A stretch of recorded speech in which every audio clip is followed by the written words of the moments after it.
What's up, everybody? Welcome to episode 78 of the Overview. I'm ChanManV, and I'm joined today, of course, by Fishstix and ZP. As always, what's up, buddies? Buddy.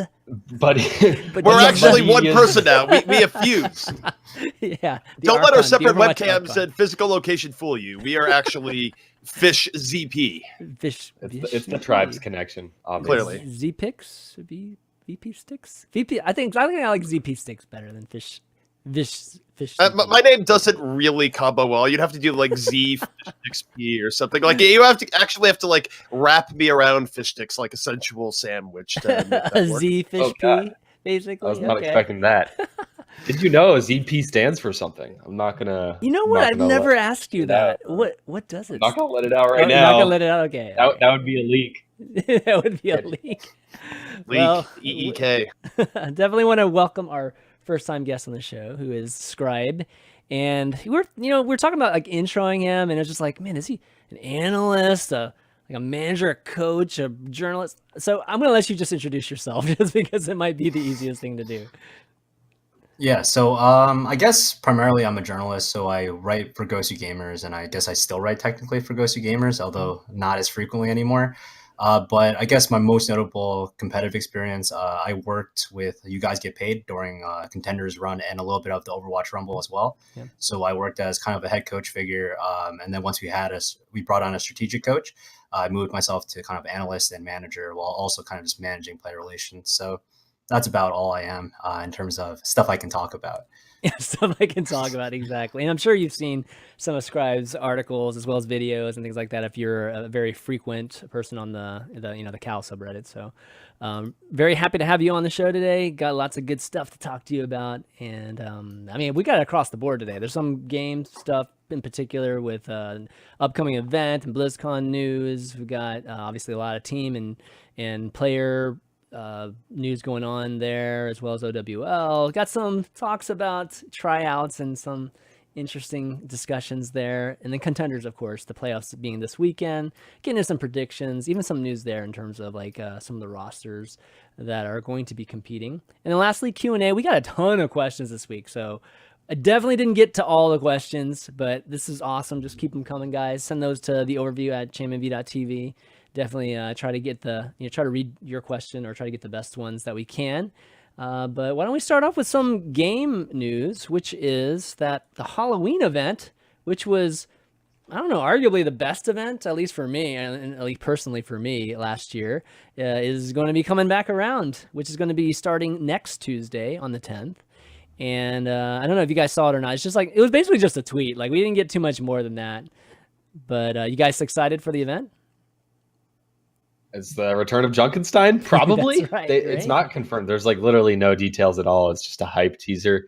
But, I hope it's someone other than Junkenstein. I mean, Junkenstein feels very 2016 to me. I want it for 2017.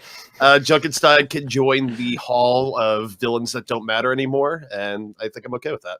Okay, like retired. I would just be surprised if they throw out the entire mini game that they built. I think we're going to see some iteration of it come back. I'm excited for the skins that are coming out. That's one thing I think that Overwatch, the Blizzard does like by far the best. Like I was looking at the Diva, was it like Deathwing skin that came out for the HOTS for HOTS? That skin's way better. We need one of that. We need that skin for Overwatch. There's a reason why you don't get that skin though. You don't get that skin because Overwatch right now is very much worried about keeping silhouettes in a more comfortable spot. You already have some skins that I think go a little bit over. But I see what you mean. Like you're that Deathwing Diva, that thing is going to look very different from normal Diva. And its normal course of gameplay, that would just be awkward when you start considering like FPS hitboxes, etc. So I mean, the Overwatch team is actually more limited in what they do with Overwatch characters skin-wise than the Heroes team is. No, that definitely makes a lot of sense, actually. Didn't think about it that way. But yeah, the skins, I would say the Halloween skins last year were one of the best too. I mean, I believe I got all of the Halloween ones last year, but the Reaper with the candles on the rifle, we had the Frankenstein Roadhog. I mean, they were awesome. Definitely the first event that I felt like, wow, these skins are definitely ones that I'm willing to pay money to get. So this one's got I think it's got high expectations, so hopefully they'll live up to it. And as long as they change up Junkenstein, it's not the same, I think I'll be happy. I think that just that alone would be enough for me. But okay, well, look forward to that next week, guys. We've got BlizzCon schedule is out too. And in terms of Overwatch, I think the biggest news is that, definitely confirmed now. A lot of people were speculating, and some people knew and just couldn't say. But now for sure is that the World Cup is going to be in the arena, which, it's like the StarCraft 2 kings for the longest time, at least of the arena, has definitely fallen finally, which is kind of sad. It's sad for folks that started in the StarCraft community, but at the same time, it's due. I mean, Overwatch League being, as big as it's going to be, and obviously World Cup is going to be the biggest event at BlizzCon, unless the Heroes surprises me for whatever reason. But I believe, Overwatch League will or the World Cup will be. So what do you guys think about Overwatch finally taking over the arena? I can see how excited ZP is already. Like the moment you talked about that, he's already grinning, just imagining being there on stage. Just like, it's awesome. I mean, ChanManV and I are big StarCraft guys. It was a huge passion. It was kind of what bridged us into the modern era of esports, was StarCraft 2 esports way back when. It's been awesome to have it in that arena. Mm-hmm. The crowd, you had to get a seat hours before the show every BlizzCon if you wanted to sit for the grand finals. That said, I think it makes total sense. I mean, Overwatch is the big new game for Blizzard. Overwatch League is around the corner. Overwatch World Cup is just such a hype concept, and I cannot wait to see how a crowd that big interacts with an Overwatch broadcast. I mean, we're talking 5,000-6,000 seats in that arena. It's a legit sports arena, and I don't think, to my knowledge, Overwatch hasn't had that. Maybe like China or Korea has maybe had something comparable, but that's going to be a huge audience for Overwatch, biggest yet, I think. And no, it's really good to see it go into the arena. I mean, obviously, as someone who deals in Overwatch and not StarCraft, I'm excited to see the full amenities of the arena being offered to Overwatch, where presumably I wouldn't think they would be deviating too much from the stage that you had last year, just sort of expanding it out. Like, I thought the setup that they had last year for World Cup was really cool in terms of environment, and now just with the arena, you get a little bit more room to expand and play on that concept. So yeah, it's exciting. Like 10 times more room. Probably. Yeah. Maybe not that much. It's big. Like, I cannot wait to hear the oohs and ahs when big plays happen in that arena. It's going to be something to behold. Do you think we're going to actually fully populate the arena this time? Yeah. I would be shocked. For sure. Yes. Yeah. The answer is so. yes. Yeah. I mean, last year, I don't know if you guys saw, but there were long lines to try to get into the bowl last year because there just weren't even close to enough seats. So I would be shocked if it wasn't. I mean, given that it's always packed for StarCraft, so with Overwatch, I think it would be more hype. And I'd be shocked. I wonder if they're going to use any of the, just the projecting type of overlay that they used for StarCraft and maybe utilize some of that technology, or if it's just going to be completely custom for Overwatch. Because I do think they're going to use those type of tables, the desks or, just the setup for all the computers. I could see that.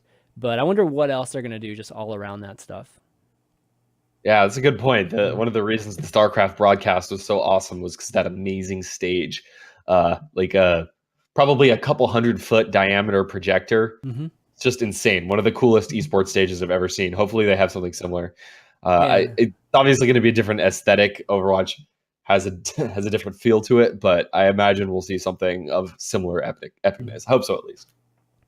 Yeah, so the schedule's there, guys. If you go to blizzcon.com / depending on what language you are, just en-us for English /schedule, you can take a look at it. One thing, at least for myself too, is that we'll be doing Streamer Showdown on the brand new Epic Community stage, which will be in the brand new hall too that they added to the convention center. So there's a new hall? Yeah, it's big too. Like, there's gonna be like 1,000 seats, 800 or 1,000 seats at that one stage. So whose dog was that? Is my question. That was your roommate. Yeah. I don't think that was a dog. I think that was a bro howl. It did sound like somewhat of a bestial howl. So it did. Yes, it's one hell of a kill or something that he had over there. Well, the Yankees Yankees are playing. Oh, are so they it's- playing? Okay, yeah. That's not good. Then they're playing the Twins. Like, screw that guy for Yeah. celebrating. It's the first. The Twins have to win something. Damn it! That's true. That's true. The It's the first first day of the inning was not playoffs, pretty. right? Like, I think wild card is. Yeah. I think you play off. It's one game and you're in. right. So. Yeah, it's obviously a super important game. But okay, yeah. So BlizzCon coming up, guys. It's a month away, and I mean all the festivities Exactly. actually start before a month. So, yeah, it's going to be a fun ride the next few weeks. Can't wait to see that. All right. Well, next up, why don't we catch up with Scr1be? Just catch up with you a little bit, given that this is your first time obviously on the show, and earlier, last or maybe late last week, you tweeted that. You were going to take a step back from Overwatch Season 1. And, kind of wanted to ask you about that and maybe just like what right now your plans are in terms of Overwatch.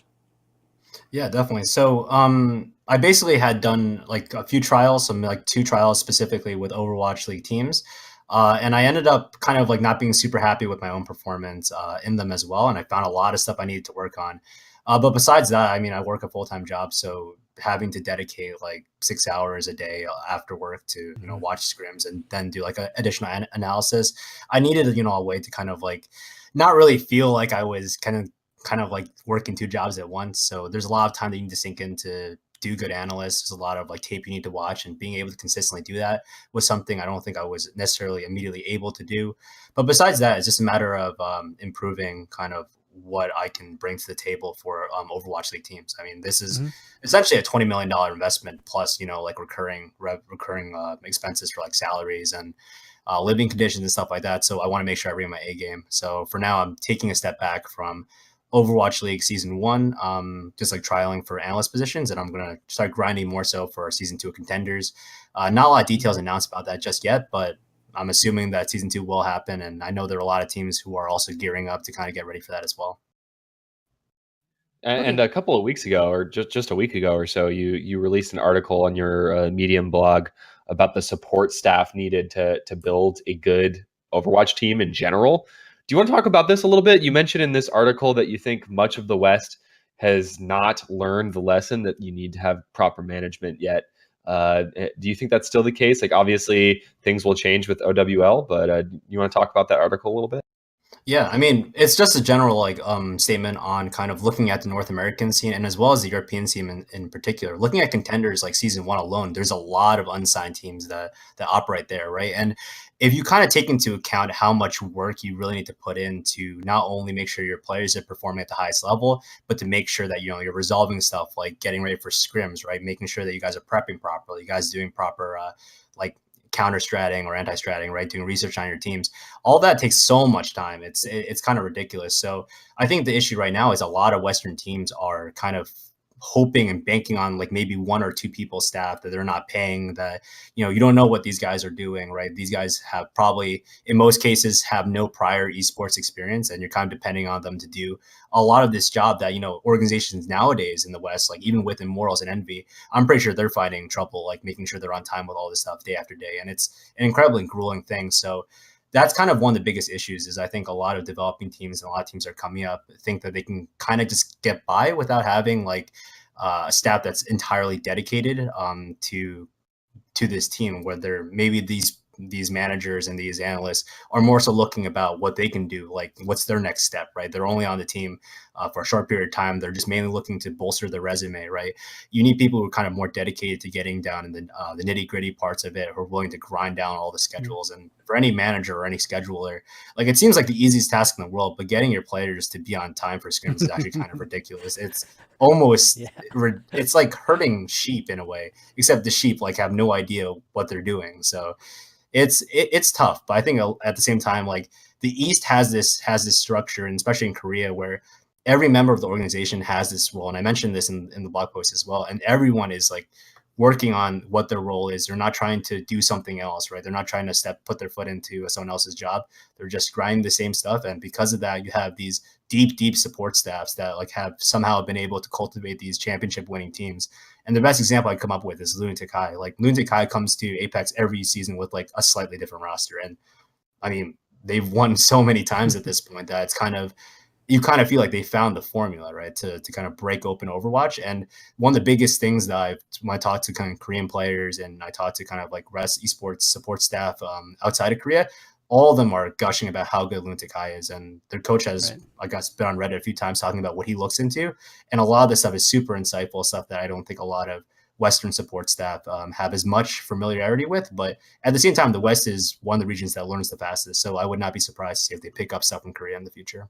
So one thing I want to point out here, there's sort of a theme to a lot of what you're saying, which is time, dedication, time. And you're not incorrect. However, in your own situation, are you holding yourself back by still working a main job while doing this? Because most of the people that got picked up as coaches or analysts, they are full-time. You're competing against people that are putting in 12 hours a day. Can you really be competitive and stay on top of the things you say you need to stay on top of if you're still holding down a full-time job? I don't think you can. I actually agree with you entirely. I think that if you really want to dedicate yourself to becoming the best team in the West or in the world, Overwatch has to be the one thing that you do. You can't be like me and like work like 9 hours a day, like 8 hours, 9 hours a day, and then come home and then, like be super tired and not really willing to put in all the time. I think, like, for example, like that's kind of one reason why like Flame also kind of took some time off as well, right? I guess he kind of realized that he wants to do esports full time. And it's not necessarily anything related to coaching or managing in particular, right? Like doing anything in esports is especially if you're doing it at a very high level, like whether it's being an influencer in the background, whether it's working with a team. I think it's a full-time commitment. And coaches who have other stuff to do, while yes, I think that there are certain individuals who have the ability to kind of multitask and are really good at allocating their time. I think they might be able to have a good effect, but I think the best coaches in Overwatch, I think they need to just be focused on coaching because there's so much tape that you need to watch. There's so much information you need to gather that I don't think you can do it with like a limited time of after work. Yeah, I mean, it's one of those things, especially when it comes to Flame and yourself too. And I mean, I've been kind of in that position, but just obviously not in terms of like being a coach and that sort of thing, working and then coming back and doing something.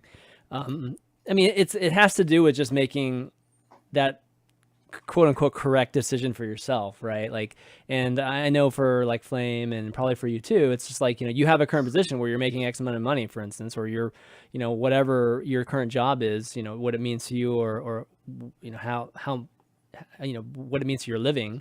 And then you have to like go into this coaching job or whatever, and you need to feel safe about doing it, right?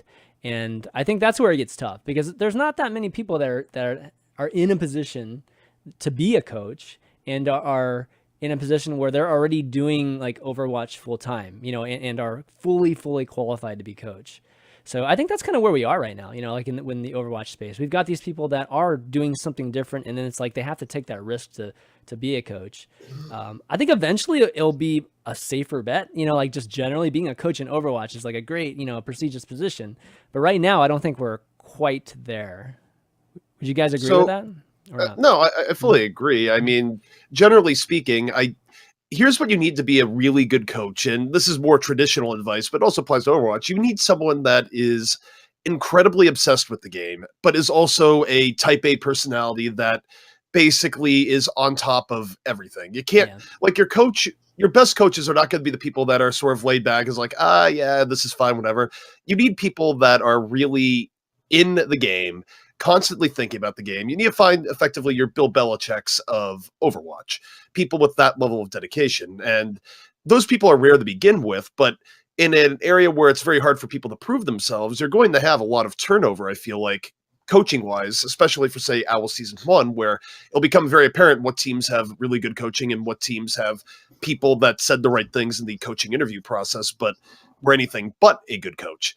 And the way I see sort of things playing out, whether it be on the GM side or the coaching side for OWL, is that I think you will have a handful of organizations that will do things really, really well. These are the orgs that will not only dominate in terms of win-loss, but just reports from inside will be very positive. It'll be like, yeah, they're running a really good ship. Yeah. And then what's going to happen as you go forward into, say, a OWL Season 2 is that you will see an NFL-esque brain drain on the orgs that did well, because people will want what will make, say the top team in the league, the top team in the league. They'll want part of that secret sauce. So you'll see people that might not be getting paid all that well, that are like lower level assistant analysts, coaches, whatever, that are just within a structure, if they're part of an org that's doing really well, those people all get hired, I think, for season 2, as some of the people on teams where they didn't do so well get sort of cycled out. Yeah. This is kind of a dumb hypothetical question, but what's more important? Do you need somebody that has extreme game knowledge to be your analyst? Like, what's more important between an analyst and a coach that's really just herding sheep, or can you have someone that does both? You need 2 people, one to do the analyst side, one to just make sure people are, waking up on time and taking care of their health. I think that there's 2 trains of thought that are kind of related to this. So the first one is, obviously, if you find some guy who can do both, like, why not, right? But at the same time, I think that in order to, like I mentioned before, in order to kind of fully dedicate yourself to be a good coach, you can't be also in charge of the managerial duties.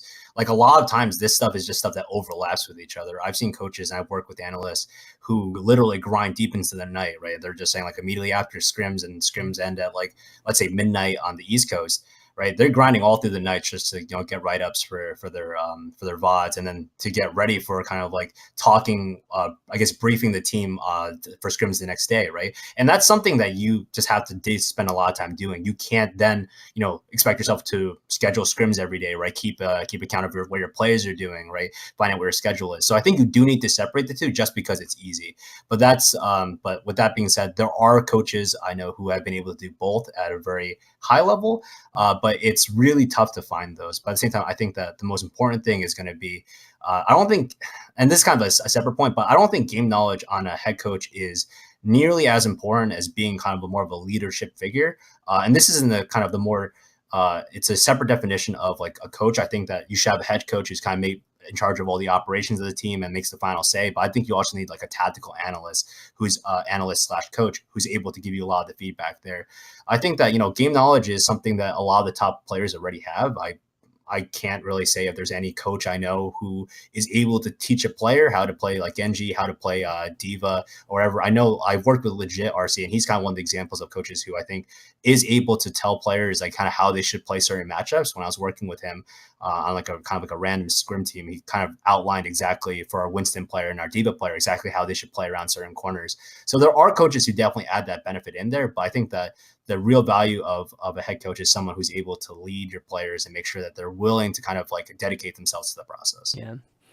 Well, I tend to feel like you're going to need both, like as far as like, both qualities of head coach. I mean, you need both a coach and an analyst. Like you can't have one person trying to manage your players and also watching every single game. But again, I will defer the traditional sports here. If you look at someone like Bill Belichick, he's also one of the most intelligent football minds you will ever meet. And even though a lot of being a coach is being sort of a player manager and making sure people actually want to play for you, you also have to have that decision-making expertise to veto bad ideas and go from there. And also when it comes to gameplay footage, I mean, you are going to need a coach that's able to go to a player and go, look, you're making X mistake repeatedly. You need to stop doing that. And it does need to come from the coach. Even though I would agree that the player leadership is more important per se of the 2, you need to have both, because if you're lacking in one respect, you're not going to be able to fix things on your team in the way that someone who does have both will be able to. Yeah, it's going to be tough, because I think even just the semantics of coach, I think is going to need to be defined. I mean, our team's going to have different definitions of what head coach is, because I kind of feel like head coach can be what we're terming general manager right now, which is more like a CEO of your team. And, we see it with like a lot of college football teams where it's like the coordinators are the ones that actually do, call the plays and things like that. But they are, the face of the team and the leadership, and all that stuff. But then, you have more of, maybe like a basketball coach in some cases that are, X's and O guys, they're actually, really, really, in it when it comes to what the gameplay is going to be like. So I think each of the teams will probably have a different, org structure that way.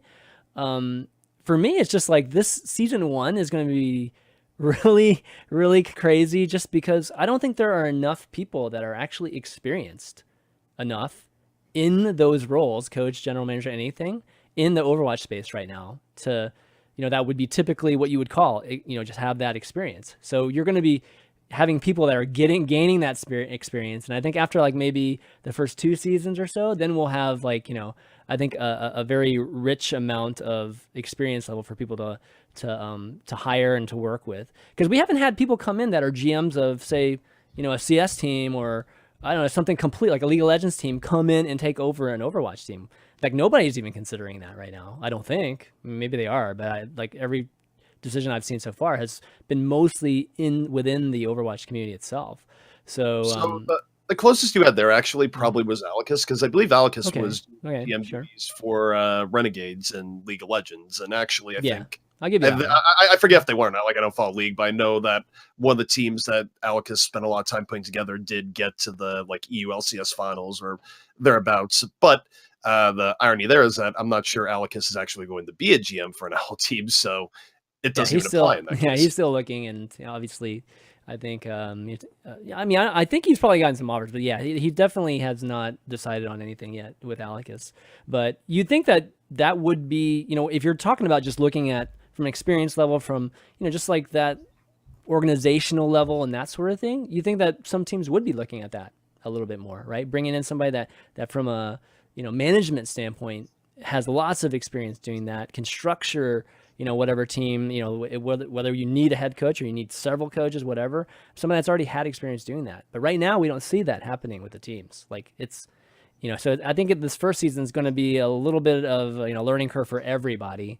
And then, we'll start seeing the organizations kind of really tighten down, kind of like what you were saying, ZP, like after that first season, you'll start seeing some of the, some of these NFL type of, processes coming into Overwatch. And well, the big thing too is that you'll have templates to copy, right? Yeah, I mean, right. Regardless of what field you're in, greatness inspires copycats. That's how the world works. So when you know that team X, Y, or Z did really well in OWL Season 1, you're going to figure out what was their internal structure. People are going to talk. Players are going to talk. And the people that you end up sort of stealing from those orgs are definitely going to talk. So that's how whoever figures out how to do these things well first, that information will proliferate to the other teams rather quickly.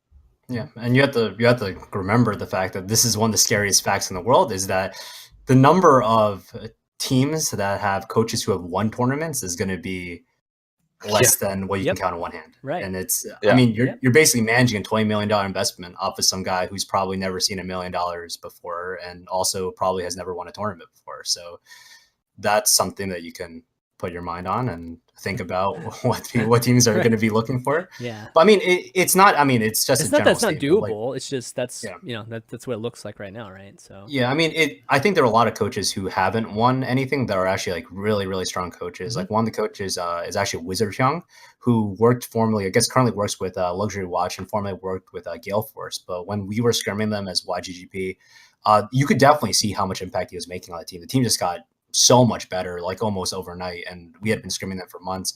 And it's just a matter of mindset, right? It's about finding a coach who's able to mesh well with your players. And you don't need a championship winning coach to have a championship winning team, right? You can have a coach who melts well with the players, is able to respect them, and more importantly, able to get their respect, and more importantly, able to manage them properly. And I think that's going to be one of the coolest things in Overwatch League, is seeing how coaches are going to be able to evolve. Because I think the coaching structure in Overwatch is still very raw. I think that not every coach knows exactly how to coach their players. Just because Overwatch, you can approach it from so many different facets. You can look at it as a MOBA structure. You can look at it as an FPS structure, right? There's different ways to think about how to kind of like brainstorm going into the game and how you want to look at it. So season 1 is going to be really interesting, because I think you're going to see a lot of different coaches from a lot of different walks. Also, you're going to see like coaches who have been in the scene for forever finally match up against each other. Yeah. So you were saying you're going to focus some more on Contenders, Contender Season 2 once it starts up. So how do you see Contender Season 2 going? Like, is it going to be, I mean, are you expecting like, chunks of players? Obviously, I mean, they're going to be playing on teams, right? Are you expecting like some of the Overwatch teams to buy into Contenders too? So they'll have like their minor leagues down there too, mixed in with, just whatever teams kind of come together. And then like, are they going to be taking like more full groups? I mean, obviously not 6-man groups, so maybe like 3 or 4 players from a team that are playing together, or is it just going to be just sniping one player at a time? And that's just how Contenders is going to be. I can't really say because I just don't have knowledge on Right. what teams are planning to go in and what structure they're going in. But I expect to see kind of like a very similar. I guess you're gonna see like a bit of everything, right? You're gonna have teams that have been together for a very long time, right? Like Toronto Esports is probably the most iconic one for anyone who's been scrimming in North America. They've been together since forever, even when they lost their technically their GM, their manager. They lost a few players, and I mean they're still scrimming with almost a completely different roster as of yesterday, right?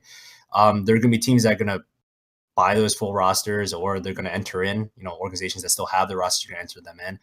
There's a lot of cores of contenders teams that won't be picked up for Overwatch League, and why not roll your dice with those, right? Like, for example, if 1, 2, 3 doesn't get picked up, or at least majority of the members don't get picked up, I could completely see them coming back under a different organization who's willing to buy them out, right? Yeah, This is like the best. This is like the best opportunity to buy low on these like extraordinary teams that like no one's really thinking of, because Overwatch League is in process, right? Everyone's hard gearing on, hey, I just want to get to Overwatch League. I want to be part of this this huge league and this huge season, right? But at the same time, there are going to be people who just don't make it, and at that point, you're going to have these great players available for bargain prices, and I would definitely see a lot of orgs get back into the scene.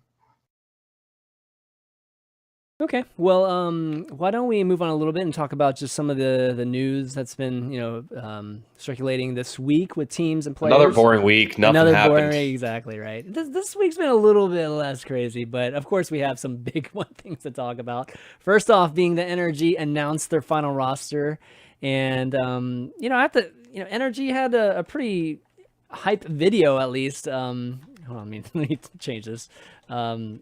In terms of just like getting some star power and celebrity power, given that they got, a Series B that included folks like J-Lo and A-Rod and Marshawn Lynch and Michael Strahan, all of those which made a cameo as well as Shaq in the announcement of this roster for NRG, or at least San Francisco Overwatch. And so that was pretty cool, and that was pretty hype. But then came actually the players after they were announced, and then the community really chiming in on the players. So the roster actually consists of Sinatra and Super, who are not going to be able to play like right from the get-go, just given that their age. But then they're going to have Dak, Dante, IDQD, Bebe, Sleepy, and Nomi.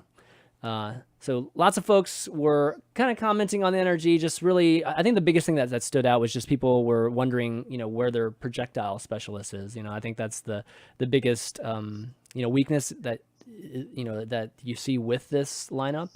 But some other folks too were talking about just, this lineup isn't quite as hype as they were expecting. Sinatra and obviously, Baby Bay is like super impressive DPS, but where's like the support players and tank players that NRG apparently with a lot of money could have gotten, given that the whole Sinatra thing, they won that bidding war in Sinatra.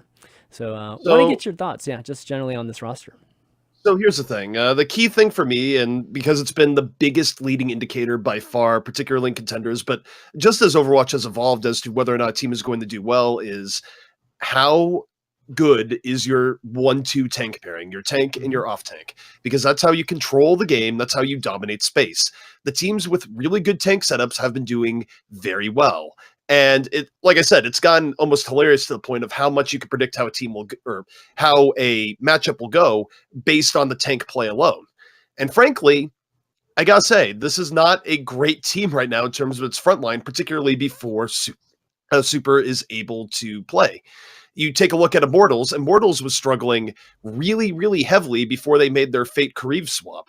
And a big reason is that Fate, especially at the time, was a much better tank than Nomi. Nomi was generally very passive in his play, didn't go in at the right times, would get picked off early in fight after fight after fight for Immortals back when he was on that roster. I just remember because like Hex and I would talk about this repeatedly when we just look, okay, here's Immortals. Now they're going in. Now Nomi's picked off. Right. Maybe he's been able to fix that over time. He got through the tryout process. But overall, like the first thing when I look at this team is that I think they're going to get bullied by teams that are running very top tier tanks, that are running very good tanks from Korea, where we know that they're so good at that part of the game. I think it's going to be very difficult for NRG to actually control key parts of the game with what they have right now. Yeah, I would actually agree with that, specifically on the tank line. Looking at NRG, and this is something just because I was talking to a few members of NRG before, I guess, the entire staff turnover. So I think you guys can probably guess who I talked to. But essentially, this feels like a budget team in a way. It seems like a team that NRG was not willing to overspend on. But with that being said, I think they got a lot of great pieces for almost nothing. I think a lot of them, if you notice, are free agents, with the exception of, I think, Super. Sinatra, his contract situation is a little weird still, because technically, I remember in a Reddit post somewhere, Selfless mentioned that he was still under contract, but then Selfless dissolved, and now Brad is working for NRG. So I'm not really sure where that contract situation goes. But in either case, Sinatra is now on NRG. But if you notice, outside of him and Super, they didn't really spend all that much on getting all these rest of these players. But at the same time, these are great players. Dante is, I think, at least Tracer level, is an extremely strong player. When he was trialing for Congarner for a little bit, he was playing a good amount of Diva as well, back when Diva was in the meta. So he is willing to kind of like branch out beyond just the Tracer role itself. Scr1be is I think, in my opinion, a super underrated mechanical player. We trialed him a little bit for YGGP when we I guess we lost space for a little bit. We were trying to trial him on a flex support role. But, I think Scr1be himself is mechanically very strong. One of the biggest issues he had before was the fact he wouldn't calm as much, but that has been resolved apparently, at least talking to players internally. So I'm actually super excited to see him. Dak, once again, is another player who I think is also underrated. Apparently his calling is top tier, and that's going to be great, especially when you look at the team being kind of so young and not lacking like a real visible leader figure. But besides that, I mean, Babybay is a top tier DPS player, I think, in North America at least.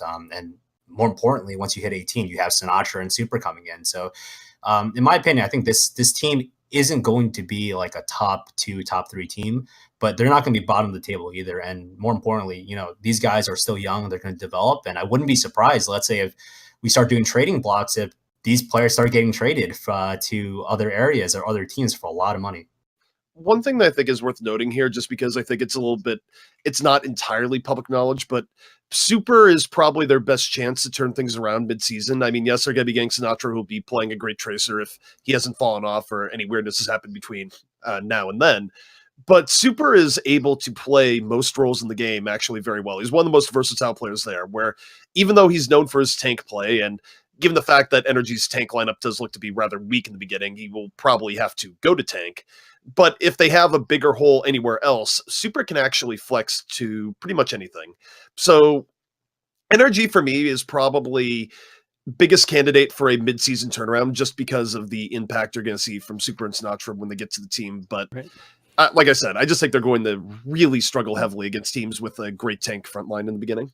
So Ben, why are there even holes? It's like that's the part that I think a lot of the community doesn't really quite understand, because I mean, is this an issue where the coaching staff doesn't think that there are actually holes, and and the community is just off with what they're saying here, or is it an issue of maybe finalizing this roster a little bit too soon? Because clearly they have money, so I don't understand what the issue is with if there are indeed holes here.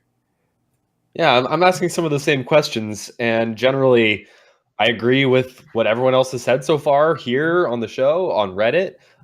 It seems like they have a lot of overlap in their DPS capabilities. All of their DPS players are kind of hit scan specialists. You don't see anyone that really stands out as an all-star tier 1, could be the best in the world, Genji, Pharah. So it seems like there's a lot of overlap there. On the tank side, I will agree. Like, Nomi never really stood out to me as like the best tank ever, and even more so, Super, who looked really good on LG Evil, was also playing a similar role. He was playing main tank. Both Nomi and Super previously were playing main tank, so they lacked this off tank prowess that I was kind of expecting to see. And you have to wonder, like, well, how do we get in this situation? Why did they decide to go this route when there are theoretically so many free agents? I mean, so many people have not been claimed yet. You have the pick of the litter.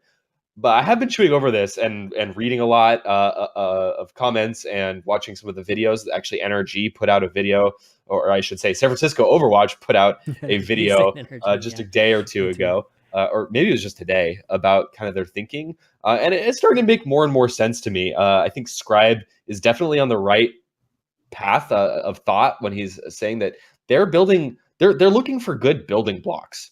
And Brad even says this in the interview. He's not saying they're trying to win right now. They're not trying to win their first matches in OWL. They're trying to build a team that has potential for the future. And if you look at the ages of all these players, they're what? They're 17, 17, 18, 18, 19, 19, 20. Mm-hmm. I think Dahak and IDDQD are the only not super young people on the team. So you've got these young players that all can flex. You know, everyone's talking about how Baby Bay has been practicing his diva. He can flex into Pharah, although I haven't seen a ton of it. I know he has played it in tournaments before. You've got guys like Super, which Brad couldn't stop talking about how flexible he thinks Super is. He can flex into pretty much any role. So the more I think about it, the more I'm starting to come to grips with the fact that they chose this roster not necessarily because of the immediate synergy that they have right now, but because of the future potential of these players as members of the org, as franchise players, as potential trading pieces future down the line. And you also have to remember they chose 8 players, right? So we've still got the potential to bring on 4 more. I think they said they're going to cap out at 9. So now the speculation is going out. So 2 things here. One is that I'll just quickly respond to that. I say I think potential is actually a fairly weak argument in general because you don't really know what's going to happen there. You are much better off making judgments based on what you do know versus, oh, is this guy going to get good? Maybe, but just the same, these people could also get worse when you put them in a brand new environment where they, may or may not be comfortable. I think it's very risky and far too optimistic to just bet on something with, oh, it could have potential. It's like, well, great. Everything can have potential. It also has the potential to be bad. That aside. Yeah, I completely agree. Don't get me wrong. The part that I think is a little bit worrying for NRG, and will be worrying, I think, for several OWL teams, is that this is a global game. There is global competition. And one thing that Korea does really, really well, and you can find way more better players there in tank and support than you can overall in the West, is, of course, Korea. And I don't know if every team has done its due diligence and gone out of their way to get a proper consultant that is very well connected in the Korean scene. Not just someone who watches Apex. I mean, anyone can watch Apex. I'm talking about someone with boots on the ground in Korea that has good relationships with the different teams that can recommend to your GM, hey, look, give this guy a tryout. I've personally talked to him, so on and so forth. I think there will be a handful of teams in the league that have done this due diligence and have combination rosters, but I think it's a little bit worrying when you have a full OWL team without a single Korean on it, because there is so much talent in that region, especially when it comes to tanks and supports, where, as it looks right now, NRG actually might be pretty deficient.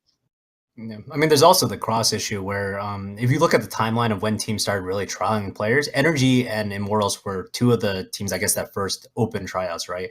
You also consider the fact Energy wasn't even in Contenders, so they had this entire time to build their roster. This roster that they kind of released actually looks very similar to a roster they initially were trialing out at the very, I guess, early stages of the signing period. So I have this weird feeling that they may have committed on some pieces that they thought were really good, and all of a sudden, with kind of all this free agency, a lot of players all of a sudden saying, I'm looking for Overwatch League teams. I think they may have mistimed it, but that's obviously just speculation on my side. But it kind of feels like that may have been the issue. But I totally agree with you. Agree with you, ZP.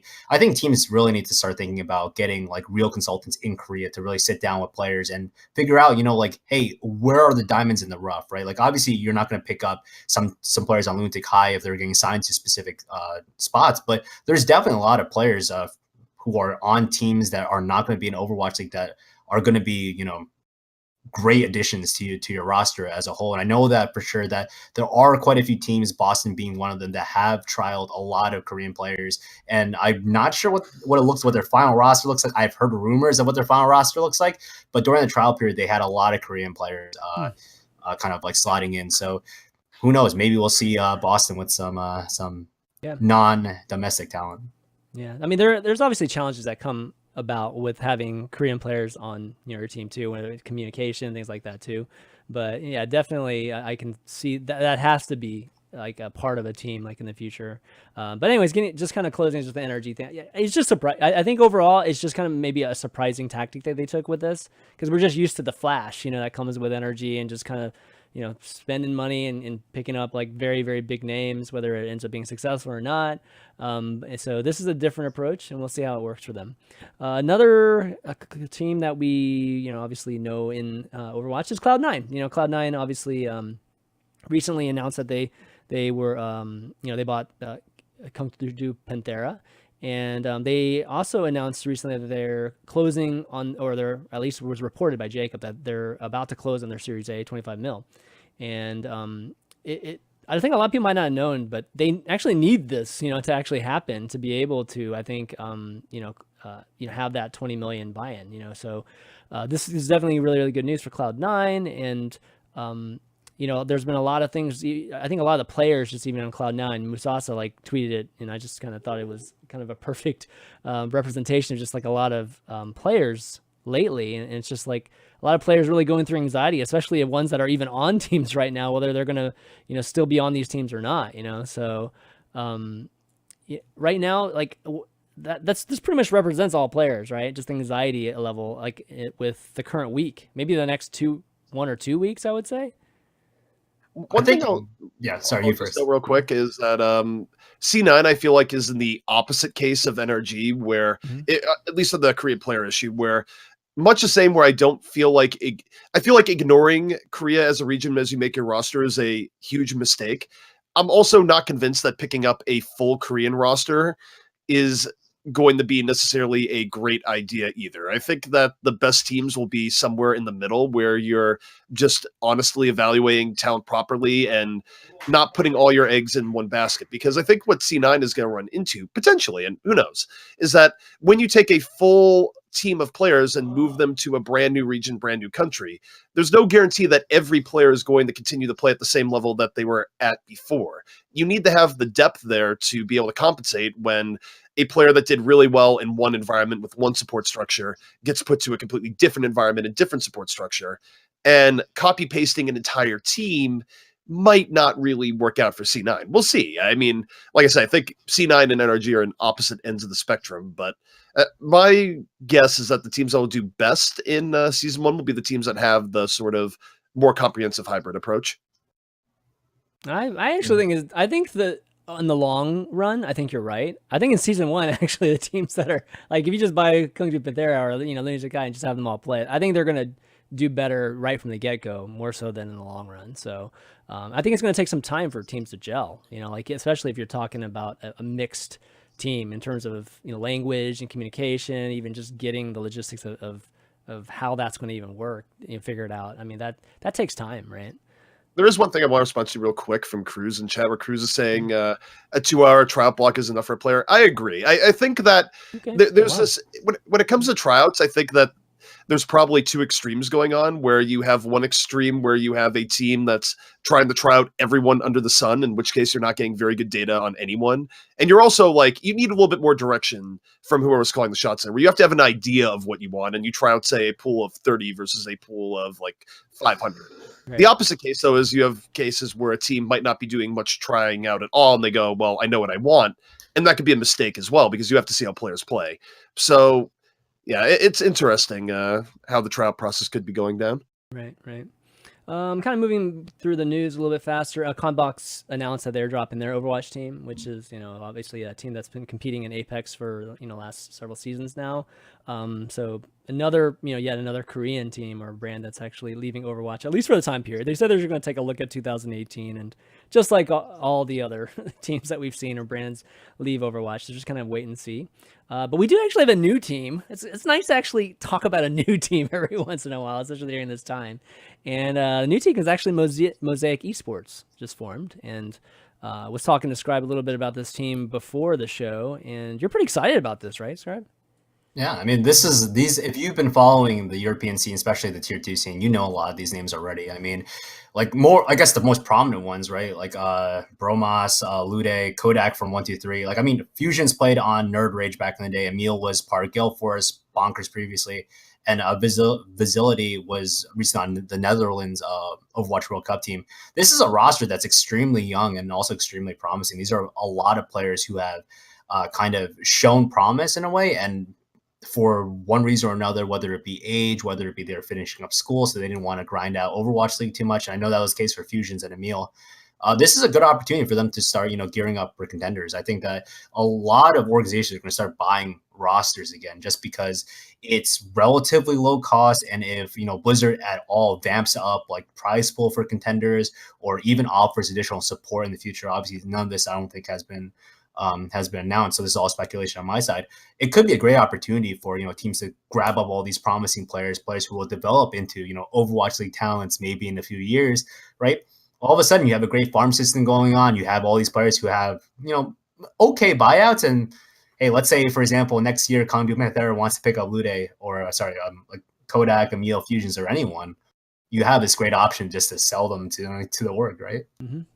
Yeah. Yay, finally another European team. I know, wait, right? It's actually a North American team also.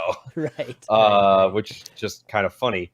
But yeah, I don't know. I've actually been thinking a lot more about Contenders and the future of what it's going to be like as a player outside of OWL, because let's face it, there are going to be dozens of top tier players that aren't on OWL teams. Like there's 6 more rosters that need to be filled out.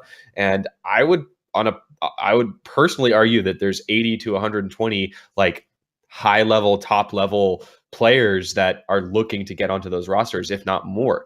So there's going to be dozens and dozens of players that aren't on OWL teams. And for a while, I'm thinking, oh man, is this the death sentence for them, or like what's going to keep them going? But first of all, Contenders is going to be a thing. And then you have to remember that outside of OWL, a big part of the OWL contracts for the teams was that every individual owner could run up to 5 events per year, something like that, meaning like tournaments or whatever.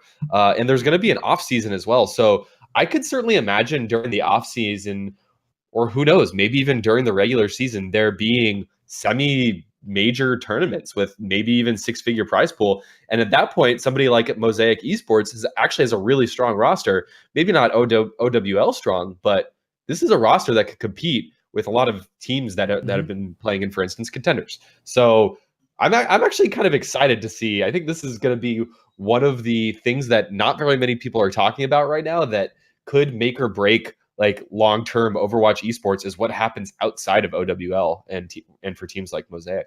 So there's a metagame here that I think a lot of people might be underestimating. And in terms of tournaments that go on that aren't OWL related, in terms of building up players, building up talent, there will be a financial incentive for teams to raise this talent, because of course you could then sell them off to OWL teams where, of course, some OWL teams aren't going to do very well. Some will do very well, but like any other traditional sport, there will be teams that will go, wow, we really need to upgrade after season 1 because they won't have the performance they thought they would get. Where are they going to look for upgrade potential? You're going to look to teams that are participating in the level below OWL. And that's where, if you're a team that has developed really good talent, you can sell these players to an OWL team that will be desperate to improve and recoup your investment and then some. And in terms of the metagame going deeper, if you're an org that is consistently developing good talent, right, then you suddenly create the opportunity where maybe an OWL team wants to buy your org and use your org as a basis for developing their own talent. So wait, we just paid 4 buyout fees to this team for 4 of their players. Why don't we buy this team so that when they sign on the lower level, we don't have to pay the buyout fee anymore? So, I mean, there's multiple ways that this could break down that's actually very healthy, both for OWL, but also for players that aren't quite yet in OWL. There needs to be some limit as to like how much or how many teams an Overwatch League team can own in Contenders. I mean, it could get ridiculous, right? Like what if some team just wants to basically just buy everybody that's in Contenders, and then just like essentially try to, sign or own like every single player that's even there. So there has to be some safeguards there. And I don't think they're defined yet, are they? I mean, have you guys heard anything like that? I don't see what safeguard you could really make there. If an org wants to buy and run like 5 minor league Overwatch teams effectively, sure. I don't see what the issue is there, actually. I mean, if you're gonna finance that entire effort, it would totally compromise what Contenders is. Like that's How? not what it was meant to be, though. Like in my I mean, how is that compromising? well, it's just like Contenders? the minor league, like minor leagues in baseball. Not like one. I mean, one franchise doesn't own multiple teams in the minor league baseball, because that's not what it's supposed to be. It's like they're supposed to be. If there is going to be this concept of these Overwatch major league teams, having presence in contenders, then I feel like it should be evenly distributed more so than just free market type of thing. Okay, but if you have an org that hypothetically buys like 3 teams and is financing and paying good enough salaries that players want to play for these teams and play contenders, and it's supporting the lower level scene, where is the problem or conflict here? Well, you're assuming that there aren't other organizations that aren't going to support anyway. I mean, other organizations can support too. It's just, but I mean, I'm saying here in this case, you would also have a mini level bidding war for good players down there. So if a team wanted to have that like monopolistic synergy that you're saying, they would have to be paying significant amounts of money to get players to sign with them. Like, I guess what I'm seeing here is that it would take an enormous amount of money and manpower for an org to ever like dominate lower than owl level stuff.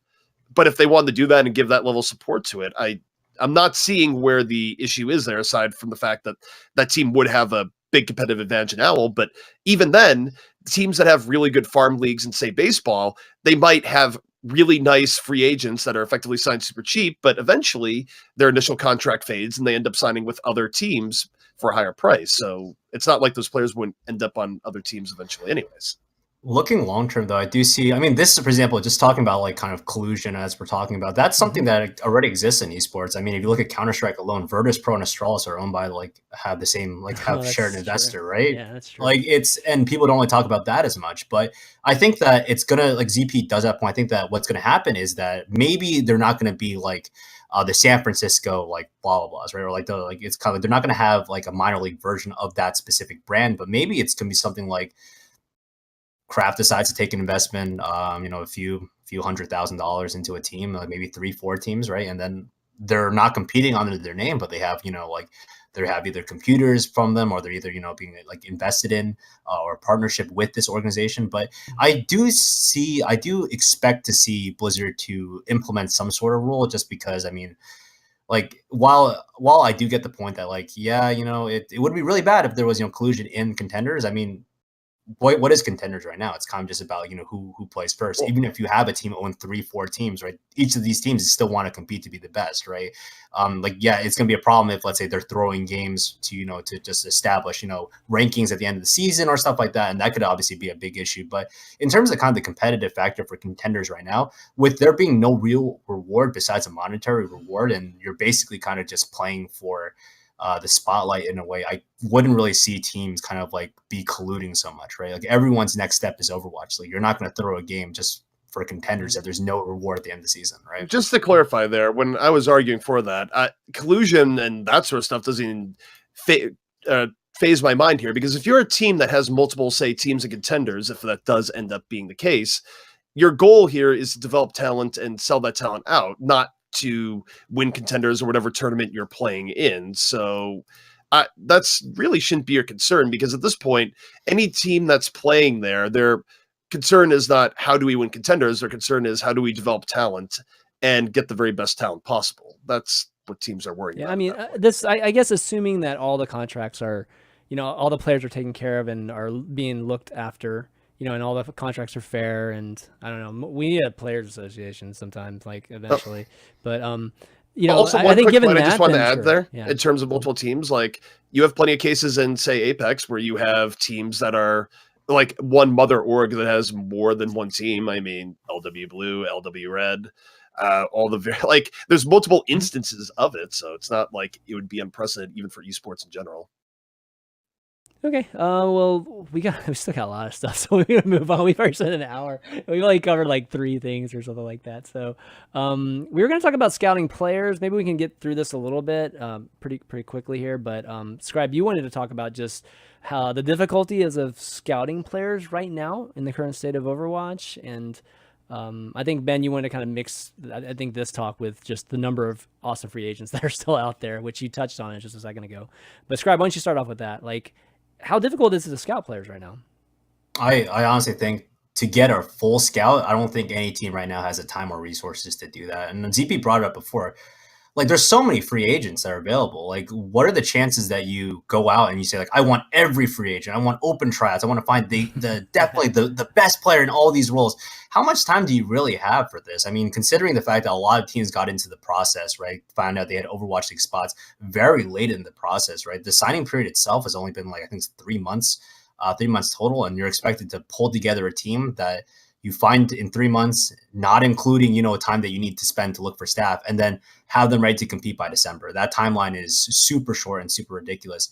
And at the same time, that's kind of why scouting has become so difficult, right? Like, I think in the tweet I mentioned was the fact that, it's sometimes, it is a friends club in a way, but the reason why is because it's almost out of necessity at this point. The likelihood that you as a GM is going to be able to scout over like 1,000 players even, right? Watching game tape, right? Watching VODs, talking to these players, right? Looking up stats, looking up solo queue stuff, right? And just, being able to pair people together, run scrims with them. You don't have time for that. So a lot of managers and a lot of GMs are actually kind of relying on either personal biases, which is not necessarily a bad thing, but basically, hey, this is the read I've gotten on this player. I've sat down and talked with him. This is my impression. I want this guy for my team. In addition, it's also stuff like it's like coaches asking their players, like, hey, who's good right now, asking their support staff, hey, who do you guys think is someone worth trying out? And it should be noted that no team, I think, in Overwatch League has done open tryouts, and the tryout process behind the scene has been extremely messy. A lot of it has just kind of devolved into you PMing the coach and hope he finds a slot for you to try out, or he just ghosts you for 3 weeks and you have to kind of admit to yourself that I don't think they want me. Right, that's brutal. Yeah. But in either case, I mean, it's just super difficult, right? Like, there are so many people, and we'll probably talk about this later when Ben talks, but like, there are players on solo queue ladder who I think are super promising players. Like, above one person that comes to mind almost immediately is someone I played with, I've worked with on You Guys Get Paid, which is KSF, who is this insane solo queue player. I think he's definitely worth getting some trials on, but people aren't going to consider him when you also have the likes of Scr1be, like Shadowburn, among other players trying off for the same team, right? Just because of name recognition alone, you're going to go with those players because, among other factors, right? These guys have LAN experience, these guys have tournament experience, these guys have been in the game for almost forever, right? So you want to take a chance on an expected or a known quantity versus someone who's unknown, right? Yep. But with that being said, if you miss the diamond in the rough, you could have a potential player that you guys wanted to pick up that would have, won you 3-4 more games in Overwatch League that you just missed because, you didn't do your due diligence, right? So it's in this weird process. I think then players can probably agree as well. I don't think that the current trial period is good. I think that if Blizzard had followed through with kind of their announcement of potentially a combine where you would be able to see all these players perform at once, and you literally see a bunch of players and just be able to collect all this raw data, maybe we see a different trial period or different trial structure than we see right now. But because of the time and the fact that these guys are just saying, like, we got to meet this December deadline, right, and there's not that much time left, I can't imagine anyone doing a thorough trial process. And I think that, I mean, it's kind of what it is at this point, right? Like, I hope that everyone has the best players, but there's always a possibility because of the lack of time, lack of prep, that you're not going to get the best team you have. Yeah, so we're going a little slow. There's a lot of topics to cover, so I don't know if it makes sense to do what I was thinking. No, we can save it for next week. It's still going to be there next week, to be honest. So we'll talk about like a who's who in the free agency pool next week. Yeah. One thing just real quick to note, though, is that I don't think that you're going to have that many players that are really deserving that are out in the cold. I mean, you stop and think about it. You go back to, say, Contender Season 1, which was a little bit ago now, or sorry, Season 0. Look, there have been open tournaments for players to make teams and get themselves known. It's not like people haven't had opportunities in the last 6 months to make a name for themselves in Overwatch if they are that good, period. Like, these teams, these players, they have had chances. And yes, even if something changed and a guy just became a breakout talent in the last 2 months, there might be a dead zone now where they don't get noticed. I don't think that players that were really able to get over the hump and have great showings have necessarily not had a chance. I mean, there's been plenty of opportunities, both in North America, in Europe, and certainly you take a look at the various, not only Apex proper, but things like Apex Challengers. I mean, players have had time to show what they have.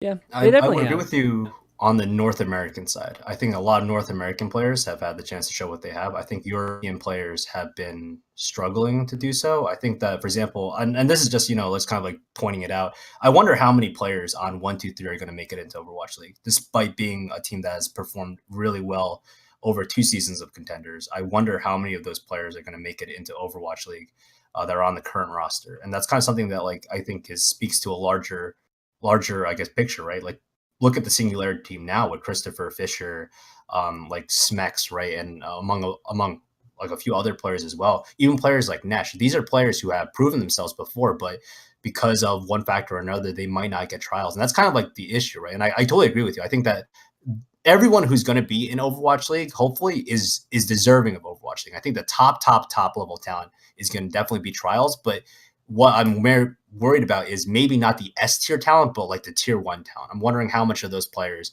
have been able to get, accurate tryouts and have been able to kind of like compete with the fact that there's a name recognition factor in this as well. So I would turn this part on its side here and just say that actually, because there was such a huge brain drain of really talented EU players getting drawn to NA, Season 0 Contenders for EU was open season. You had a lot of unknown teams that were able to come in, and some did very well, like 1, 2, 3. And that was a really good showcase that you might not have in a region that, didn't have such a drain of talent there. So if you were a talented, undiscovered player in EU, you actually had no better time to really show your stuff and get on a team that was doing well than Season 0, because it was the most wide open I think a field ever could be for Overwatch there. So I don't know. I think Season 0 was actually a very good opportunity if you were a talented EU that wanted to show yourself off to potential OWL teams. Right. Okay, well, let's move on. Let's talk. We have another huge topic here, which is Thorin's video this week. Talked about teams charging for to have other teams try out a player that they have under contract. Let's see. Hold on. Let me just type this out real quick in the topic bar. And there's obviously a huge discussion here, because a lot of people weren't aware of this. And the question, I think, just kind of explaining it. Basically, again, like there have been certain players, no players that have been like mentioned by name or even teams by name, but definitely some players who have had this issue where they want to try out for, even this is Overwatch League, obviously Overwatch League team wants to try him out, and whatever team that they're contracted to, even though it might be, I don't know, maybe winding down, or maybe for the most part they're not really actively playing for this team anymore. They're basically charging for tryouts. The Thorin video, I think, caused a lot of people speculating, really talking about how scummy teams are, because we were aware of buyouts and things like that, but never like charging for tryouts. I don't think a lot of people that at least most of the community realized that this was even a thing.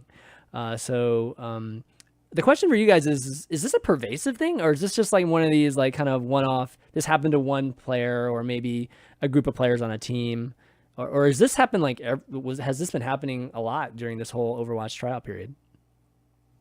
I've only heard of one team. I think that's the team that approached Thorin about it.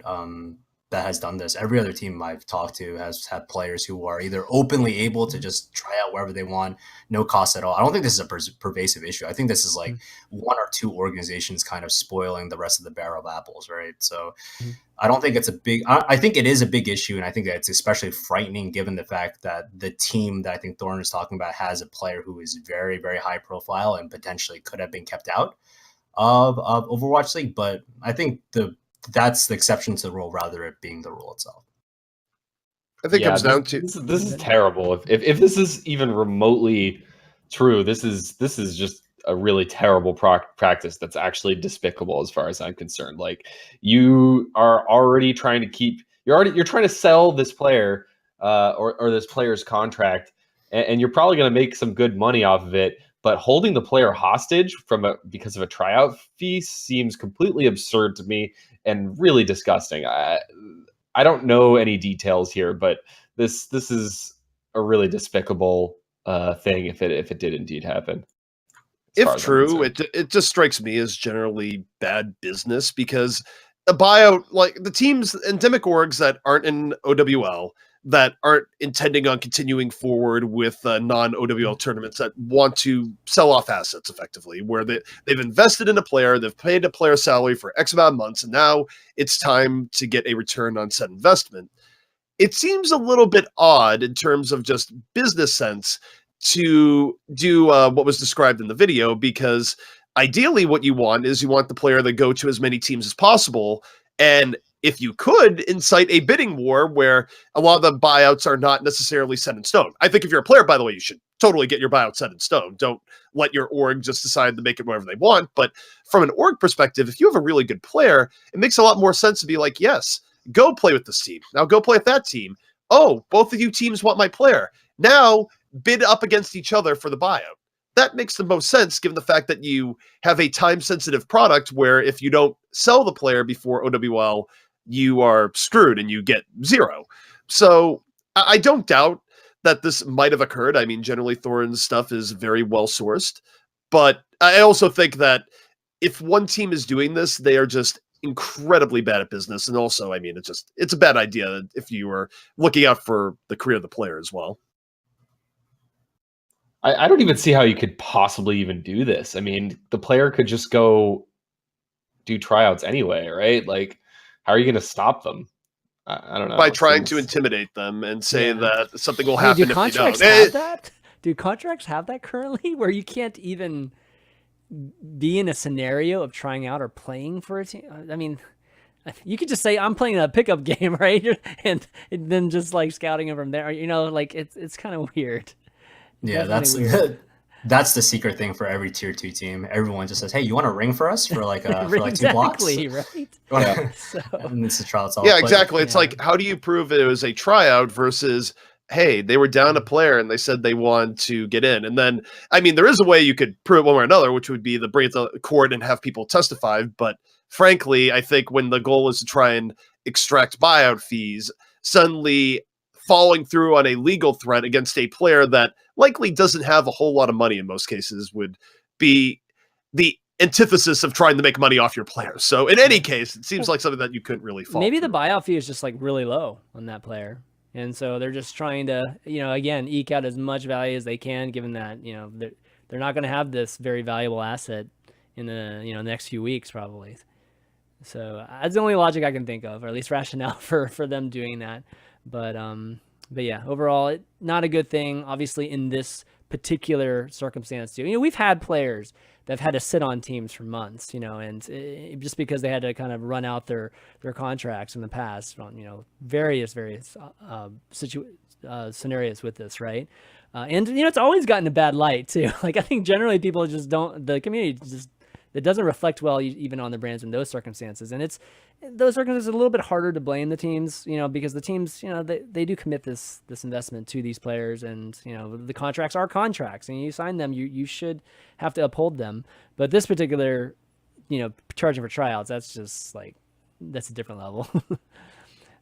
Okay, well, let's talk about a new hire. Actually, this is a hire that got me really excited. So Blizzard announced that they hired Jason Baker to direct the Overwatch League. And people are wondering, like, who the heck's Jason Baker? You might know him as Alchemist. And, you know, maybe you've seen him on, I don't know, other talk shows, or maybe heard of him in terms of E-League. But he's been the director of E-League for like the last, is it 2 years?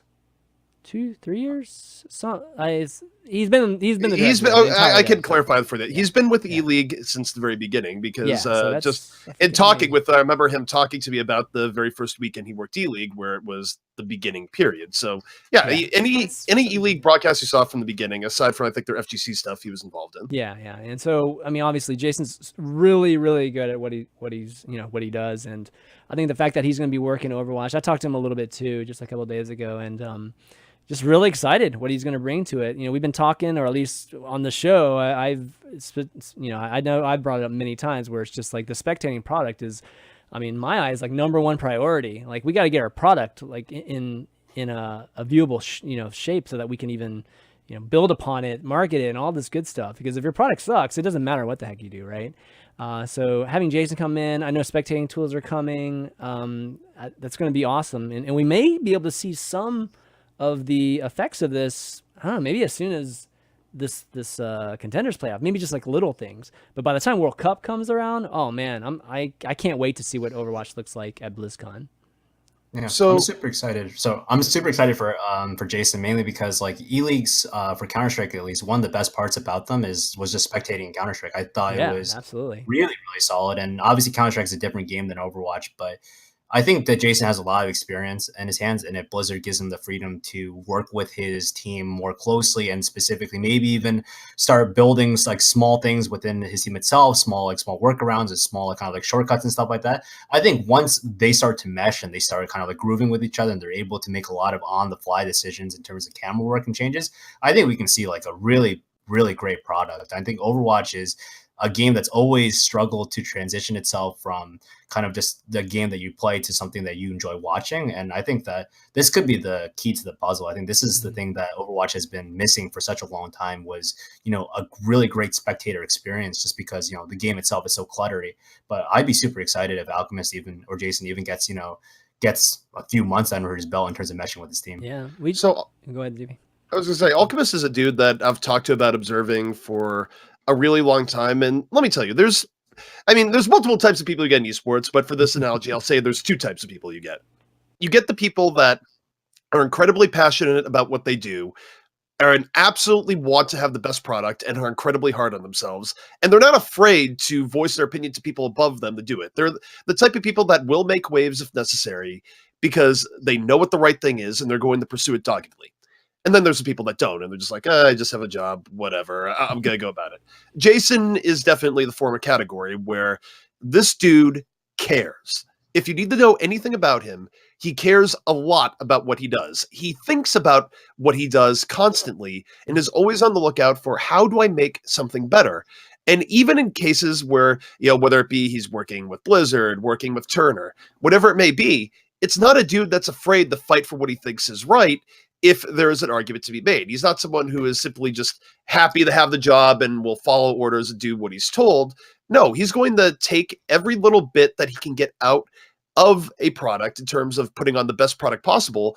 And if something isn't being done that could be done to help, he's going to find a way to get it done. This is a dude who gets results, period. And I couldn't be any happier. The guy is amazing. One of the best people I've worked with in esports. You can't have more experience than him. And I mean that literally. Yeah. He was doing this shit in like 2000, 2001. There were 2 esports booms and busts in between now and then. Like, he is about as old school as it gets. Yeah. And he's been doing game directing and like TOing stuff for a lot of that time.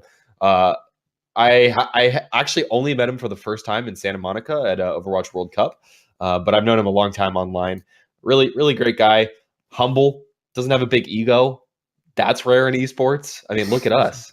Just kidding. But no, he's a great guy. I'm really excited about this. And also part of that, he tweeted later that he's also announcing that he has a great team joining him, including Imagine42. Yes, Imagine. Yes. OW, Lena Oxton, 11260.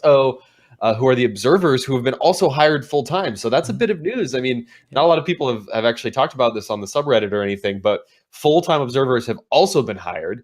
And some of these folks you've seen in doing a lot of the observing behind the scenes. You don't know who's doing it all the time, but these folks have a lot of experience.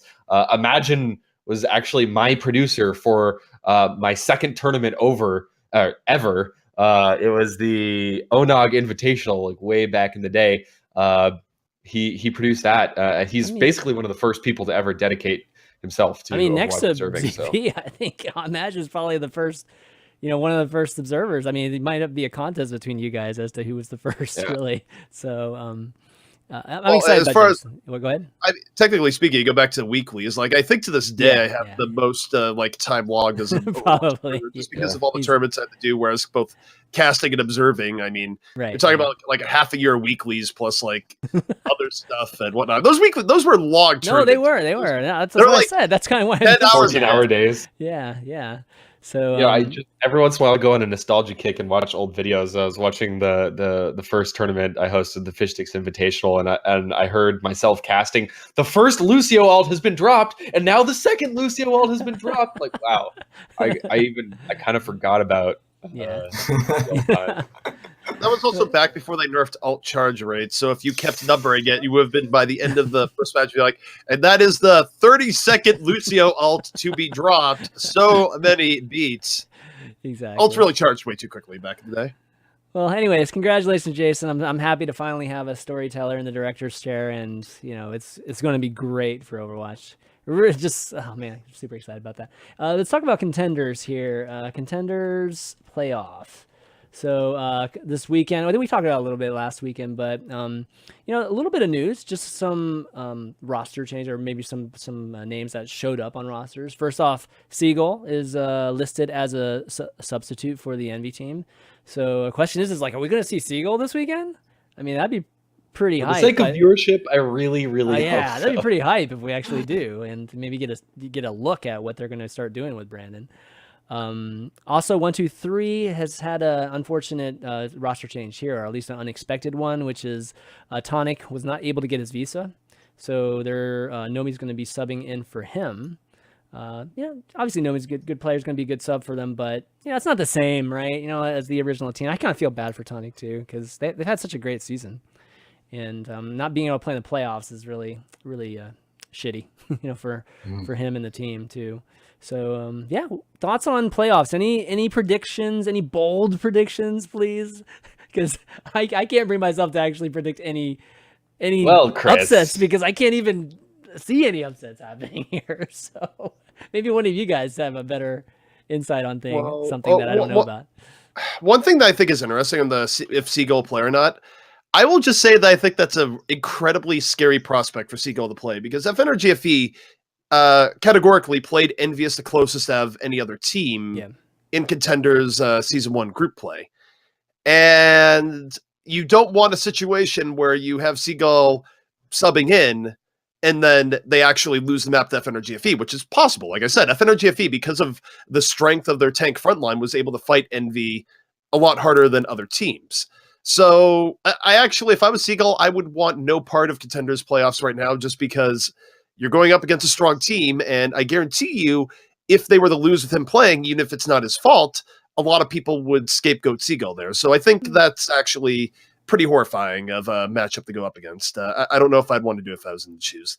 The second thing with 123 is that it's kind of similar for Nomi there, because Tonic was playing very, very well as tank for 123. It was incredibly noticeable how he was at engaging and disengaging, and if Nomi subs in and doesn't do very well, if he just gets blown up repeatedly, not able to make the disengages that Tonic was able to do, I mean, okay, Nomi's already signed for Owl, He's already signed, dude. But it's also going to be a really bad look and could start some trends that, you know, you don't really want as a player going into Owl Season 1. So, I don't know. I think it's actually fairly scary for Nomi, and would definitely be scary for Seagull if he did play. I think this week of matchups is actually kind of, I would say, honestly, pretty straightforward. I think MD FNRG is going to be the tightest match I think that we're going to see. I think FaZe right now is just ridiculously strong. I think they're only going to get stronger if they stay as a team, right? But I think that they're the clear winners there. I'm going to take NV slightly over FNRG, even though I spent like $50 on that corn dog hoodie. You did? Oh, good. I spent good, so much. good choice, baby. Yeah, exactly. I mean, it's one time, man. It's like, I don't know when we're going to see these jerseys ever again. That's true.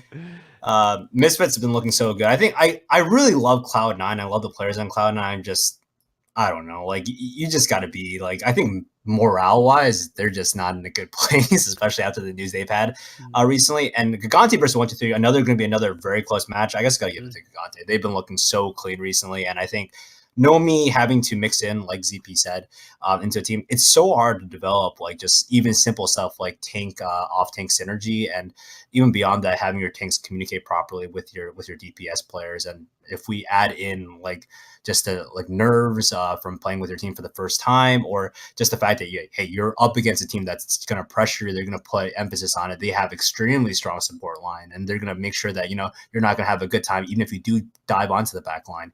So it's going to be, I think overall it's going to be close for a few matches, but I think the results are going to be pretty it's likely that the top seeded teams are going to win. How much do you think playing at LAN is going to affect any of these teams?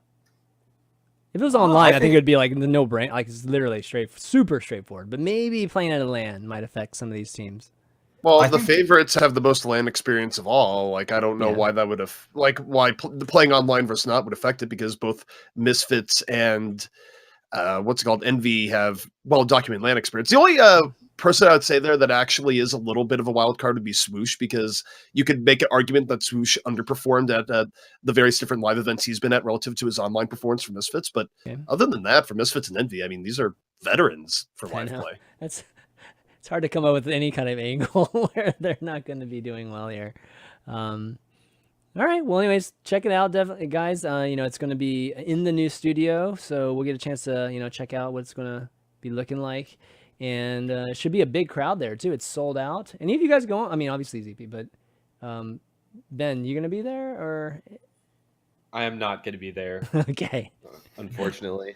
All right. I will not be there either.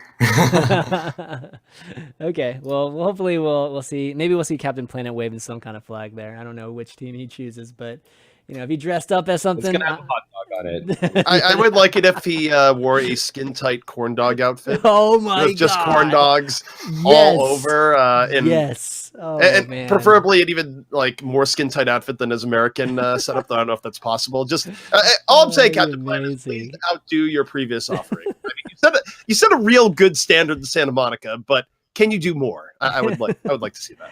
Heck yeah. All right, well, why don't we got a few minutes left, so why don't you go into some of these Q&A, email Q&A. You are actually talking about Swoosh, and Nicholas K has a question for you specifically, ZP, and he was wondering about Swoosh's transition from DPS to tank and how he has been playing in his new role. Also, he has another question about how would you rate Manitin as an off-tank in Europe, and what is his strengths and weaknesses?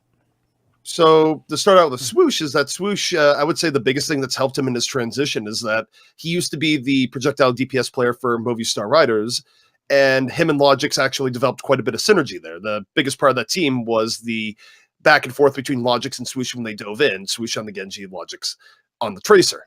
Now that you have him with Misfits, you're still seeing a fair amount of synergy there where Swoosh will dive in and Logix will be in at roughly the same time. So for Swoosh, who you generally see on the Winston, the part where he already had such synergy built up with Logix, I think, has helped him rather greatly. And obviously, he's been playing pretty well in his new role. Misfits, they've looked revitalized. I would say more of it has to do with Logix rather than Swoosh, and that's not even taking away from Swoosh. That's just how good Logix has been. But for Swoosh overall, I think he's been playing pretty well in the new role, and I'm not sure he's been tested as much as other tanks have been, given how Misfits generally does crush their games. But overall, I think it's been a good showing. Now, you're asking for Manitin as an off-tank in Europe.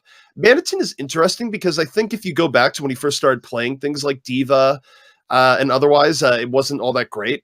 But you take a look at his stats over time. You just use the eye test for what you've been seeing coming out from the Misfits front line. Manitin has gotten far more comfortable in the off-tank role. There was a point where he was sort of a Roadhog robot, where you could expect good things from on Roadhog, but otherwise not so much. But he's definitely rounded out his hero pool in a good way, whether it be his big uptick in D.Va performance, where he not only stays alive a lot longer and has better peels for his team, but also gets really good ultimates on a consistent basis, or his Zarya play, where you take a look at his old play versus new play, the mechanics of which you judge Zarya on, staying alive in rough situations, good shields on teammates, good energy building, and quick ult building. He's gotten better across the board. So I think Manitin is probably sort of one of those people that is stealth most improved over time, and people don't give him nearly the credit, especially if you go back to his old LG days. Right. Okay, Abdel M has a question, and I kind of throw it at you, Ben, with this one. So how do you think, at least, OWL will deal with patches, when they come out? Do you think they're actually running on like old patches, kind of what we've seen with Contenders, or do you think it's going to be fluid with the, production patches being rolled out? I think we could look at Contenders as a model for that. They've generally implemented the patches, but on a pretty big delay. This weekend is going to be on the pre-D.Va Mercy patch, right, ZP? Yeah, it's not going to be at the live patch for Contenders. Yeah, and look, that kind of sucks for someone who's been playing a lot of ranked like me. Like, I want to see it on the new patch. You have to balance it though. You have to balance with what the players want. Usually I've found TOs will bend to what the players want more often than not, and change is not something they like a lot. So I think what we'll probably see is something similar to Contenders, where patches are implemented, but probably on a 2 to 4 week delay, because it's almost like the patch goes to PTR, then the patch goes live to ranked, and then ranked is kind of like the PTR for esports for Right. the tournaments. Right. Because right now it's pretty clear that Mercy is a little too strong right now, right? Like everyone is Apparently nobody's practicing her. I would put because- $1,000 on Mercy getting tuned within the next 2 weeks. Like everyone knows she's going to get tuned down. So I wouldn't say like Blizzard should be forcing Contenders this weekend to be on the new patch. But at the same time, you definitely want it to stay relatively up to date. Like you don't want to just be beholden to the players saying, "No, we started this tournament 3 months ago on this patch. We got to No end kidding. it." So I would imagine it'll be something similar where you just see it lagged by 2 to 4 weeks. Okay. You make sure the patch is good on ranked first, and then push it to the tournaments. I actually think anyway. I think it's going to vary depending on the severity of the changes. Where, for example, a mini patch that has one small adjustment, I think it's more likely that would get pushed within a 2 to 3 week window. A much more game-changing change like the recent Mercy buff, I think that the teams might make an argument to let that simmer a little bit more before pushing it to live. New heroes, I think, might have to wait a little bit longer before getting pushed to live. In general, I think I would rate that on how much is the game actually changing based on a change. And that will probably dictate how long it takes for it to go from being updated into the game to going to live competitions, whether it be OWL or something else. Yeah.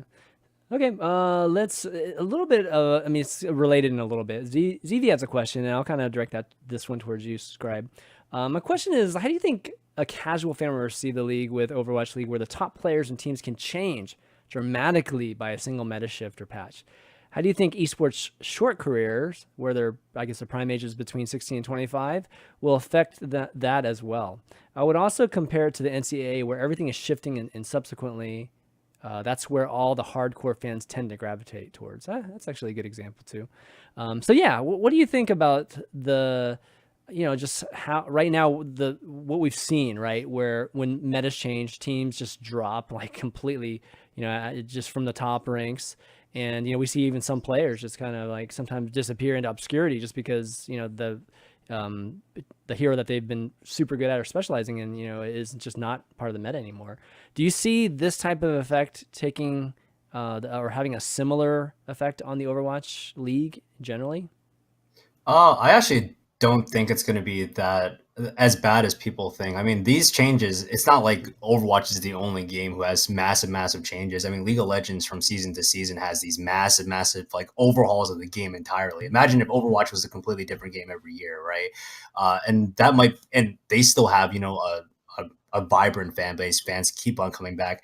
I think that people also exaggerate how much top players are going to change dramatically. I think that one of the characteristics of top players and top teams is their ability to adapt, and maybe not even like adapt entirely, but adapt to kind of what the enemies are playing, right?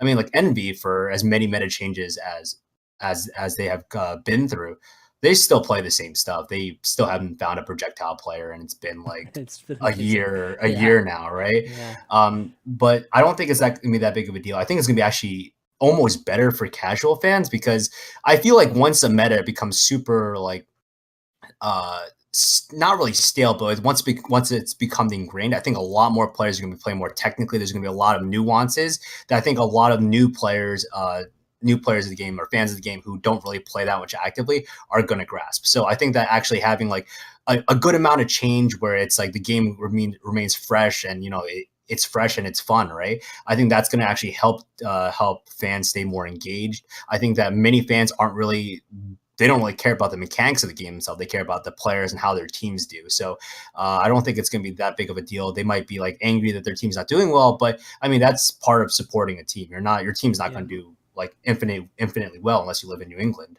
by any chance and you watch football. But not doing also that well right now, but anyways. Okay, you know what? We're gonna have fighting words over that, ChanManV. We're talking about the offensive line greatest sucks coach right in now. He's NFL getting history, hit a lot. and He's they're getting in the hit a lot AFC right East. now. They have so much time Okay, to. anyways, Well, first of all, they're not we going to lose the diverged. division, and they're going to go to the playoffs. Keep going. Keep going. You started, Wilson. Jeez. I agree. I agree with ZP. Strongly agree with ZP on that one. But I think people also exaggerate how short esports careers are. I mean, the range that the ZB gave us was 16 to 25. Imagine watching the same player play for 9 years in baseball. That's about an average career as well, right? And I think that if players stay around for at least 4 or 5 years, they'll build enough of a following. And I think that, as long as you don't completely overhaul teams and it's just like minor changes, let's say like your DPS player gets subbed out two seasons in for like this new young gun, but the rest of the team still remains as a core. I think you're going to build like general development as well. The Yankees this year look nothing like what I remember them like 4 years ago, and that's a team that has so much legacy, right? So I think that a casual fan is going to be drawn into Overwatch not because of like stuff like the meta or like stuff like specific players. I think it's going to be about like kind of like the storylines that are created, right? If their favorite players are great personality icons, right, or their teams are reach out to their fans, right, and are very interactive within their locales, right? I think that's what's really going to get casual fans to receive a league like that super well. I don't really think meta is really going to matter all that much. And more importantly, I mean, we watch NCAA, which is literally sometimes Kentucky sending it's a team football to the too, finals. just whatever. Like it's just overhauls it's like, every single year. Yeah. I mean, if you're a Kentucky fan, how can you really be a fan when you only have your players around for 1 year, right? So there is one thing there too that's kind of a misnomer as well, which is this idea of prime age. It's you hit 25, your esports career is dead. Reflexes do not slow down that much between your late teens into your 30s. They really just don't. It's what slows down is that the reason why most players degenerate is that you have a situation where you get a significant other, you have a family. I mean, it really depends on how many external things are happening. Sure, but to finish it out, you also have games that weren't paying players that much. You have a reported salary where you have players like Sinatra that are likely making 6 figures. That is a game changer. You're going to find more time to grind out and not screw around if a game is paying you 6 figures as a star player. You have less reasons to degenerate and have things not go your way. And realistically speaking, so long as esports is paying well, you're going to see the average age of players continue to creep up. As it is, you have games like Counter-Strike where you have many top players that are in their 30s now. So this idea that, you're not in your teens anymore, you're washed up, it's frankly not true. And as more money comes in the esports, you're going to see players playing for longer and longer. Have you ever heard of Daigo Umehara before? Oh my God, Jesus. He is 36, 34. Although he's 36. He's 36. He's older than that. And he's still God tier. So possible chat. I don't know. I think that yes, I do agree. I don't think you're gonna see as much drop off as people expect. It's not like you turn 30 and all of a sudden you can't move your right hand, right? Like, oh no, like crippling arthritis all of a sudden like onset like this, like today. Right. I do think that you are gonna see a toll play out, but I think that these players are going to be around. Their legacies are going to be, as long as they remain together as a team and they have some results. I mean, Virtus Pro this year has looked like the age finally caught up. But if you're looking at any year previously, they look absolutely fine, right? So I think that there is like this idea of like in your prime, right? But I think at the same time, like once you start developing enough game sense, it really doesn't matter. And it's everything external. It's like how you're living your life too. Are you eating super well? Are you exercising super well? Or do you, like somebody that literally has nothing, like no other distractions? Hell, man, you could probably go to upper 30s, maybe even 40. Who knows, right? Like if your life was just completely tailored to play Overwatch, like. How old was Tim Duncan? No, why talk about Tim Duncan? Tim Duncan doesn't matter. When you have the greatest quarterback of all time, Thomas Brady, still playing at a high level with the New England Patriots in the year of our Lord 2017 at the ripe old age of 40, still looking like he was a 25-year-old. Look, I believe your esports players can also play for a long time as well. As long as you don't eat white flour and like any like thing that's like processed. Exactly. Right, exactly.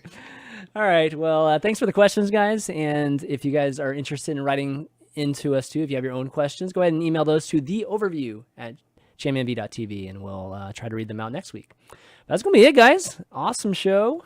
Scr1be, it was amazing having you on, and it's just been long overdue that we have you on. So, we definitely should do this more often. But you have any shout outs you want to do before you take off? Honestly, not much really. Just shout outs to Ghost Gamers, obviously, and obviously thank you guys so much for having me on here. Shout out to a few people actually. Captain Planet and Harsha for helping me prep for this. I was like actually kind of nervous. I was like, really? Like what if they ask me something I don't know how to answer? And they just spent like 30 minutes asking me questions that I never would have. You say I don't know, and it's fine. Like it's completely fine. Well, it depends, right? If you're an expert, you're not supposed to. Yeah. know. Okay. Sure. But thank you so much for that. And I don't know, like guys, if you guys want to go donate blood to help out people in Las Vegas, yes. go do that, right? Like, I mean, shout out to people who have been doing that, and shout out to Rogue and all the other organizations in Las Vegas. Las Vegas has become a huge esport hotspot, so I'm hoping best wishes to everyone else who stayed safe during the incident and stuff like that. ZP. I will echo all the sentiments about donating blood in Las Vegas. And other than that, of course, follow me on Twitter at TempoZP. And also definitely check out Contenders Finals shaping up this weekend. Should be a really good time. I'll triple that. Fine. No, if you can donate, you definitely should. I actually went to the donation center this morning, and they were so overloaded that they said just come back next week. But they said definitely come back next week, because just because they have like a lot of blood right now doesn't mean that they're not going to need more in the future. So I'm actually 100% planning on going. I went this morning, so that's a great note. If you're listening to this, consider donating.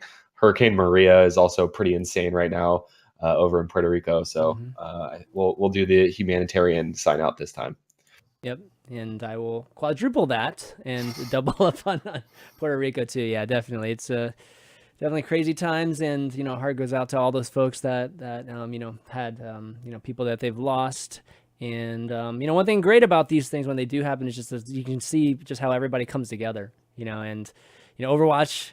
It sounded like Jeff Kaplan all of a sudden, but Overwatch is really all about that. Just how the world can come together. So hopefully we can do that during these tough times. And if you guys want to watch the show during these times, maybe help entertain your lives for just at least 2 hours, you can find us on the audio channels too, like on iTunes if you want to listen to us on the way to work.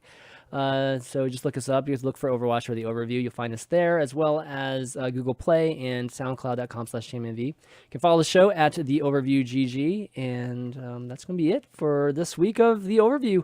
We will see you next week. GG. Up, Mike.